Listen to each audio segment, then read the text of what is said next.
പരാജയങ്ങൾ ഉണ്ടാകുമ്പോഴും ജീവിതത്തിലും ബന്ധങ്ങളും ഒക്കെ നമ്മൾ തോറ്റു പോകുമ്പോഴും നമ്മൾ കുറ്റം പറയുന്നത് ഓപ്പോസിറ്റ് നിൽക്കുന്ന വ്യക്തിയാണ്.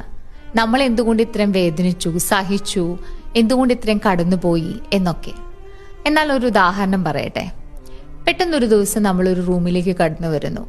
അപ്പോൾ വളരെ മെസ്സി ആയിട്ട് കിടക്കുന്ന ഒരു റൂം, ഫ്ലവർ വേഴ്സ് തകർന്ന് കിടക്കുന്നു, കാറ്റത്ത് എല്ലാം ആകെ മോശമായിട്ട് കിടക്കുന്ന ഒരു റൂം.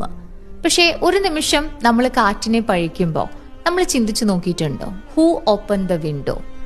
നമ്മൾ മറ്റൊരാളെ കുറ്റപ്പെടുത്തുമ്പോൾ നമ്മൾ ഇവിടെ മറന്നു പോകുന്നൊരു കാര്യമുണ്ട്. ആരാണ് ആ വാതിൽ തുറന്നിട്ടത്, അല്ലെങ്കിൽ ആരാണ് ആ വിൻഡോ തുറന്നിട്ടത് എന്നുള്ളത്.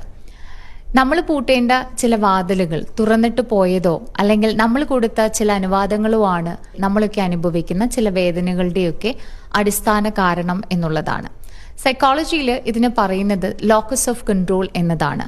അതായത് നമ്മുടെ ജീവിതത്തിൽ നമ്മുടെ ചോയ്സുകൾക്ക് എത്ര പെട്ടെന്ന് ബുദ്ധിയുള്ള ഉത്തരവാദിത്തം എടുക്കാമെന്നുള്ളതാണ് ഇതിനെ പറയുന്നത്. CBT പഠനങ്ങൾ ഇങ്ങനെ പറയുന്നുണ്ട്, നമ്മൾ കുറ്റം പറയുന്നതിൽ നിന്നും നമ്മൾ മറ്റൊരാളെ പഴിചാരുമ്പോഴും നമ്മളുടെ മാനസിക നില വളരെയധികം താഴേക്ക് പോകും. പക്ഷെ നമുക്കപ്പോൾ ഒരു മെന്റൽ ക്ലാരിറ്റിയോ സ്ട്രോങ് ബൗണ്ടറീസോ ഒന്നും നമുക്ക് സൃഷ്ടിക്കാനായിട്ട് സാധിക്കില്ല. അടുത്ത തവണ നമ്മുടെ ജീവിതത്തിൽ ഒരു വലിയ കാറ്റ് വരുമ്പോൾ അല്ലെങ്കിൽ വലിയ പരാജയങ്ങൾ ഉണ്ടാകുമ്പോൾ, വേദനകൾ ഉണ്ടാകുമ്പോൾ നമ്മളൊന്ന് ചിന്തിക്കുന്നത് നല്ലതാണ്. ഞാൻ തന്നെയാണോ ആ വാതിൽ തുറന്നിട്ടത്, അല്ലെങ്കിൽ അത് പൂട്ടിയിടാൻ ഞാൻ മറന്നുപോയിരുന്നോ? ആ ധൈര്യവും അല്ലെങ്കിൽ അറിവും സമ്പാദിച്ച ഒരുപക്ഷെ നമുക്ക് തന്നെ നമ്മൾ പ്രൊട്ടക്റ്റ് ചെയ്യാൻ സാധിക്കും എന്നുള്ളതാണ്. മറ്റൊരാളെ കുറ്റപ്പെടുത്തുന്നതിന് മുമ്പ് ഞാനും ഇതിനൊരു ഭാഗമാണ്, അല്ലെങ്കിൽ എനിക്കും റെസ്പോൺസിബിലിറ്റി ഉണ്ട് എന്ന് മനസ്സിലാക്കി